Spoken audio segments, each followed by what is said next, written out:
దేవుడున్నాడా, దేవుడు నన్ను పట్టించుకుంటున్నాడా, కొంచెం చిన్న సమస్య వస్తే చాలు ఎన్ని ప్రశ్నలు పుడతాయో, ఎన్ని ప్రశ్నలు పుడతాయి.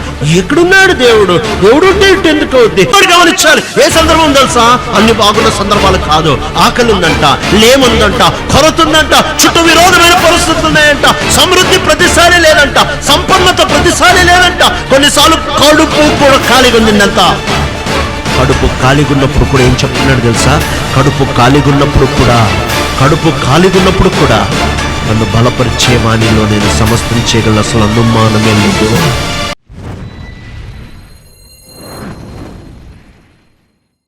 బ్రతికే వాడికి అనుమానాలు ఉండవు. వద్దాం రోమిలు రాసిన పత్రిక 8వ అధ్యాయానికి. రోమిలికి రాస్తా వచ్చిన పత్రిక 8వ అధ్యాయము 37వ వచనము నుంచి చదవండి. మనలను ప్రేమించిన వాని ద్వారా వీటన్నిటిలో అత్యధిక విజయం పొందుచున్నాము.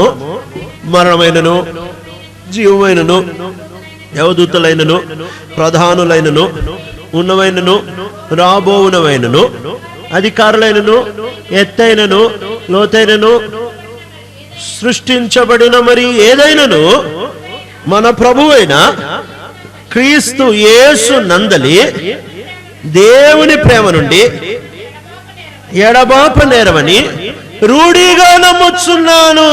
ఎంత చక్కటి మాట చెప్తున్నాడు. 10 విషయాలు కలిసి వచ్చినా కానీ మరణమైన, జీవమైనను, దేవదూతలైన, ప్రధానులైనను, ఉన్నవైనను, రాబోనైనను, అధికారులైనను, ఎత్తైన, లోతైన, సృజించబడిన మరి ఏదైనను యేసు క్రీస్తు ప్రభు నందలి దేవుని ప్రేమ నుండి నన్ను ఎడబాపలేరవని రూఢిగా నమ్ముచున్నాను.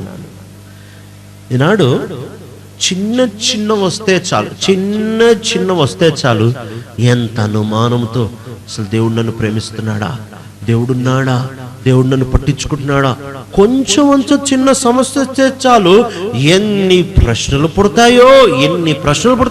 ఎక్కడున్నాడు దేవుడు? దేవుడు ఉంటే ఎందుకు అవుద్ది? ఎందుకు ఇట్టే అయిపోయింది? కృప మీద ఆధారపడేవాడికి దేవుని ప్రేమ మీద అనుమానాలు ఎప్పుడూ ఉండవు. ఏమి జరిగినా, జరగకపోయినా, ఎట్లున్నా, ఏమి లేకున్నా, ఎలాంటి పరిస్థితుల్లో ఉన్నా. అందుకనే అపోస్తలుడైన పౌలు చాలాసార్లు ఆ మాట మనం వాడతాం, కానీ ఆ మాట ఏ సందర్భంలో వాడాడు ఆ సందర్భాన్ని మర్చిపోతాం. అందుకనే అపోస్తలుడైన పౌలు ఫిలిప్పీయులకు రాసిన పత్రిక 4వ అధ్యాయం 13వ వచనంలో చెప్తా ఉంటాడు, నన్ను బలపరచువాని యందు నేను సమస్తం చేయగలను చెప్తా ఉంటాడు. ఏ సందర్భంలో చెప్తున్నాడు తెలుసా ఆ మాట? చదువున మాట 11-12 వచనాలు. ఫిలిప్పీయులకు రాస్తా వచ్చిన పత్రిక 4వ అధ్యాయం 11-12 వచనాలు. నాకు కొదువు కలిగినందున ఇలాగూ చెప్పటం లేదు, నేను ఏ స్థితిలో ఉన్నానో ఆ స్థితిలో సంతృప్తి కలిగి ఉండ నేర్చుకొని ఉన్నాను. దీన స్థితిలో ఉండ ఎరుగుదును, సంపన్న స్థితిలో ఉండ ఎరుగుదును. ప్రతి విషయంలోనూ, ప్రతి కార్యములోనూ కడుపు నిండి ఉండుటకును, ఆకలి కొని ఉండుటకును, సమృద్ధి కలిగి ఉండుటకును, లేమిలో ఉండుటకును నేర్చుకొని ఉన్నాను. నన్ను బలపరచువాని యందు నేను సమస్తం చేయగలను. ఆ సందర్భాన్ని గమనించాలి. ఏ సందర్భం తెలుసా? అన్ని బాగున్న సందర్భాలు కాదు. ఆకలి ఉందంట, లేముందంట, కొరత ఉందంట, చుట్టూ విరోధమైన పరిస్థితులు ఉన్నాయంట, సమృద్ధి ప్రతిసారి లేదంట, సంపన్నత ప్రతిసారి లేదంట, కొన్నిసార్లు కడుపు కూడా ఖాళీగా ఉందంట. కడుపు ఖాళీగా ఉన్నప్పుడు కూడా ఏం చెప్తున్నాడు తెలుసా? కడుపు ఖాళీగా ఉన్నప్పుడు కూడా నన్ను బలపరిచే వాణిలో నేను సమస్తం చేయగలను, అసలు అనుమానమే లేదు. అందుకనే కొలస్సీయులకు రాసిన పత్రిక 1వ అధ్యాయము 20 చివరి వచనం 28-29 వచనాలు చదవండి. లేక 29వ వచనం.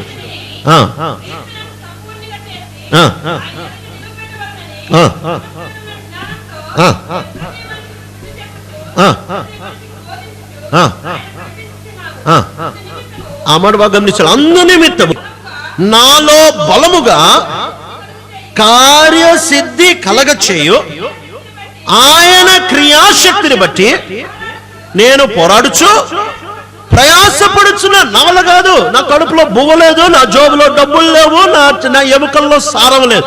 ఏమీ లేకపోయినా ప్రతి మనిషిని క్రీస్తు నిర్దోషిగా నిలబెడతాను. నా దగ్గర ఏమి లేదు, నా దగ్గర డబ్బులు లేవు, కడుపులో బువ్వ లేదు, ఒంట్లో ఆరోగ్యం, శరీరంలో సుఖము లేదు. అయినా నాకు నమ్మకం ఏంటంటే ప్రతి మనిషిని, ఈ మాట నిజంగా మనం నమ్మాలి. ఎన్నోసార్లు నా మట్టుకు నేను సేవకుడిగా స్థానిక సంఘం చూస్తా వచ్చినప్పుడు చాలాసార్లు అనుకున్నా ఏంటంటే, ఈ సంఘంలో కొంతమందే మిగిలిన వాళ్ళంతా వేస్ట్, ఈ వాళ్ళు బాగుపడరు అని అనుకున్నా. కానీ మాట చదివినప్పుడు ఆగిపోయా. ప్రతి మనిషిని క్రీస్తు ఏట నిర్దోషిగా, ఒకడు కాదు ఇద్దరు కాదు, కృపపై ఆధారపడే వానికి అనుమానాలు ఉండవు. మంచి గుంపుని, ఈ గుంపుని, ఆ గుంపుని కాదు, ప్రతి మనిషిని నిర్దోషిగా నిలబెడతా. ఇంగ్లీష్ బైబిల్లో చాలా బాగుంటుంది. For his energy that so powerfully works in me. ఆయన కార్యసాధకమైన శక్తి నాలో పనిచేస్తా ఉందంట. ఈనాడు ప్రియుడా, నువ్వు కృప మీద ఆధారపడి బ్రతికితే నీకు అనుమానాలు ఉండవు. ఎన్ని అనుమానాలు! అతి పెద్ద పాపం, అతి ఎక్కువ నష్టం తీసుకుని వచ్చిన పాపం ఏంటి తెలుసా? ఇశ్రాయేలు ప్రజలు ఎప్పుడైతే ఐగుప్తు దేశం యొక్క బానిసత్వం నుంచి బయటకు వచ్చి అరణ్యంలో ప్రయాణం చేస్తూ ఉంటున్నారో, వాళ్ళు చాలా రకాల పాపాలు చేశారు. మందసాన్ని ముట్టుకునే పాపం చేసి, మందసాన్ని లోపల చూసే పాపాలు చేస్తారు. లేకపోతే వాళ్ళు విగ్రహారాధన చేశారు, వ్యభిచారం చేశారు, మోషేకి ఎదురు మాట్లాడారు, అహరోనికి ఎదురు మాట్లాడారు, యాజకత్వం తప్పు చేస్తూ వచ్చారు, నానా రకాల పాపాలు చేశారు. తిండిబోత్తనము, నానా రకాల పాపాలు చేస్తూ వచ్చారు.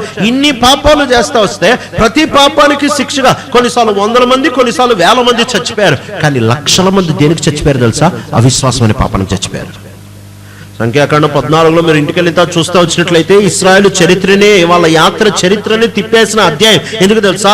కానాను యొక్క పొలిమేరల దగ్గరకు వచ్చేసారు. కానాను యొక్క పొలిమేరల దగ్గరకు వచ్చేసిన తర్వాత దేవుడు వాళ్ళ లోపల తీసుకొని వెళ్దాం అనుకునే సమయంలో వాళ్ళు అంటా ఉంటున్నారు, ఆ దేశం చాలా మంచిది, కానీ ఆ దేశంలో ఉంటున్న ఆ దేశము దాని జనులని భక్షించుచున్నది. ఆ దేశంలో మనం పోలేం, మన శక్తి సరిపోదు, మన సామర్థ్యం సరిపోదు, వద్దు ఇక్కడే ఉండిపోదామని అనుకుంటున్నా. ఆ క్షణాల్లో దేవుడు ప్రమాణం చేసి చెప్తా ఉంటున్నాడు, వీళ్ళు నమ్మట్లేదు కదా, నేను ప్రమాణం చేస్తున్న ఒక్కడు కూడా పోడని 6 లక్షల కాలుబలాన్ని దేవుడు అరణ్యంలో అక్కడే రాల్చేస్తా వచ్చాడు. దేవుడు అందరినీ అరణ్యంలో సమాధి చేస్తా వచ్చాడు.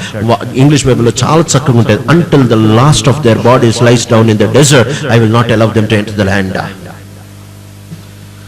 వాళ్ళ చివరి శవము అరణ్యంలో రాలిపోయే వరకు. విగ్రహారాధన చేసినప్పుడు, వ్యభిచారం చేసినప్పుడు, నాయకుల్ని ఎదురేసుకున్నప్పుడు, మోషేకి విరోధంగా మాట్లాడినప్పుడు దేవుడు లక్షల మందిని చంపలేదు. కానీ అవిశ్వాసం అనే పాపం ఎప్పుడైతే వచ్చిందో లక్షల మందిని చంపేశాడు. అవిశ్వాసం అనేది యేసయ్య యొక్క శక్తిని కూడా కట్టేయగలదు. యేసుక్రీస్తు ప్రభువు తన స్వగ్రామానికి వెళ్ళినప్పుడు వాళ్ళు నమ్మలేదు కాబట్టి యేసు ప్రభువు అక్కడ గొప్ప కార్యాలు చేయలేకపోయారు అనే మాటను చదువుతారావచ్చు. రక్తస్రావం కలిగిన స్త్రీ గురించి రాయబడుతున్న చక్కటి మాట ఏంటి తెలుసా? కేవలం ఆమె బాగుపడటమే కాదు, ఆమె ఎప్పుడైతే వస్త్రపుచ్చంగా ముట్టుకుంటా వచ్చిందో యేసు ప్రభువు ఆగంటున్నారు, నన్ను ఎవరో ముట్టుకున్నారు, శక్తి నా నుంచి వెడలిపోయింది. నా ప్రభావం అని ఉంటుంది తెలుగు బైబిల్లో. ఇంగ్లీష్ బైబిల్లో power has gone out from me, ప్రభావం నుంచి బయటకు వెళ్ళిపోయిందంట. ఎంతమంది అద్భుతాలు పొందిన వాళ్ళు ఉన్నారు, కానీ ప్రభావం తీసుకున్నాడు ఒకడు వెళ్ళాడు. కుష్ఠరోగులు బాగుపడ్డారు, చచ్చిపోయిన వాళ్ళు లేచారు, కుంటోళ్ళు బాగుపడ్డారు, గుడ్డోడు చూశాడు, కానీ ప్రభావం తీసుకున్నాడు ఒకడు వెళ్ళాడు. ఈ స్త్రీ వచ్చిందంట.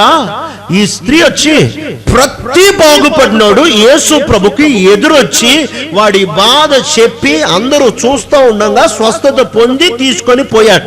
ఈమె ఎవరికి చేయకుండా కామ్గా వచ్చింది, ఎవరికి తెలియకుండా వచ్చింది. యేసు ప్రభు దగ్గర తనకేం కావాలో తీసుకొని వెళ్ళిపోయిందంట. అసలు ఇలాంటి స్త్రీ ఉందా? యేసు ప్రభుని కలవకుండా ఆయన దగ్గర ఏముందో తీసుకొని వెళ్ళిపోతుందంటే ఆయన ఆగంటున్నాడు. ఎవరు పట్టుకున్నారంటే ఈమె వచ్చి చెబుతా ఉంది, ఈమె పరిస్థితి అంతా చెప్పుకుంది. ఈమె పరిస్థితి అంతా సిగ్గుపడకుండా చెప్పేసుకుంది. జనం ముందు ఈమె నోరు తెరిచి పరిస్థితి చెప్పింది. చెప్పిన తర్వాత అంటాడమ్మా, నీ విశ్వాసం నేను బాగు చేసింది. పో. ఏం విశ్వాసం తెలుసా?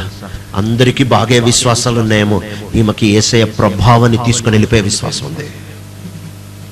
She had a faith that could carry away the power of the Lord Jesus. యేసయ్య శక్తిని కట్టి తీసుకొని వెళ్ళిపోయింది. ఈనాడు ప్రియుడా, ఇలాంటి విశ్వాసం ఎప్పుడు వస్తుంది తెలుసా? కృపపై ఆధారపడినప్పుడు వస్తుంది. ఆ స్త్రీకి ఎందుకంత విశ్వాసం వచ్చింది తెలుసా? నేను రక్తస్రావం కలిగిన స్త్రీ, నన్ను ఎవరు చూసినా ఊరుకోరు, అసలు ఆమె వస్త్రపు చెంగు పట్టుకోవడం ఎంత కష్టం. కిక్కిరిసి జనం. వస్త్రపు చెంగు అంటే కిందకి వంగి పట్టుకోవాలి. కింద కొంగి పట్టుకునేటప్పుడు పొరపాటున 12 సంవత్సరాల నుంచి రక్తస్రావం కలిగిన స్త్రీ అంటే అసలు ఆమె ఎంత బలహీనరాలైపోయి ఉంటుంది. అసలు ఆమె ఎంత పీనుగులాగా తయారైపోయి ఉంటుంది. ఒక పక్కన డబ్బులన్నీ తీసి వైద్యులకి ఇచ్చేస్తా వచ్చింది. ఆమె దగ్గర డబ్బులు లేవు, ఆమె దగ్గర ఆరోగ్యం లేదు, శక్తి లేదు, శుద్ధత లేదు, ఆమె దగ్గర ఏమీ లేదు. అలాంటి పీనుగలాగా ఎంత సన్నగా అయిపోయింది, ఎంత బలహీనంగా అయిపోయిందో. వంగడానికి ధైర్యం చేసింది, చెయ్యి చాపడానికి ధైర్యం చేసింది, ఆ వస్త్రపు చెంగును అలా తాకింది. ఆమె అంత కిక్కిరిసి జనులు వంగడానికి ఎందుకు ధైర్యం చేసిందంటే ఒకే ఒక నమ్మకం, ఈయన కృప కలిగిన దేవుడు, నాకేం కాకుండా ఆయన చూసుకుంటాడు. ఆ నమ్మకం యేసు ప్రభు వారి ప్రభావాన్ని తీసుకుని ఇంటికి వెళ్ళిపోయింది. అదొక ధన్యత కదా. ఈనాడు నీ జీవితంలో ఎందుకంత అనుమానం? ఎందుకంత అనుమానం? అంత అనుమానానికి కారణం ఏంటంటే కృప మీద ఆధారపడలే. నువ్వు కృప మీద ఆధారపడితే ప్రియుడా అనుమానాలు ఉండవు. అపోస్తలుడైన పౌలు ఏమి జరుగుతున్నా, కడుపులో తిండి లేకపోయినా, నిద్ర లేకపోయినా, ఒంట్లో ఆరోగ్యం లేకపోయినా, బ్యాంకులో బ్యాలెన్స్ లేకపోయినా, ఎముకల్లో సారం లేకపోయినా, చుట్టుపక్కల సహకారులు లేకపోయినా, ప్రపంచం అంతా తనకి ఎదురు తిరుగుతున్నా గానీ చెప్తున్నా, సృష్టి అంతయు వచ్చి నాకు చెప్పినా యేసయ్య నిన్ను ప్రేమించట్లేదంటే నేనంటా నువ్వు చెప్పేది అబద్ధం, పక్కకి జరుగు. యేసు క్రీస్తు ప్రేమ యందు నన్ను, తండ్రి ప్రేమ నాలో ఉంది, యేసయ్య ప్రేమ నుంచి నన్ను ఎడబాపగలవాడు ఎవరు? ఇలాంటి అనుమానం లేని జీవితం, ఇలాంటి సమృద్ధి అయిన జీవితం నీకు కావాలంటే కృపపై ఆధారపడడం నేర్చుకో.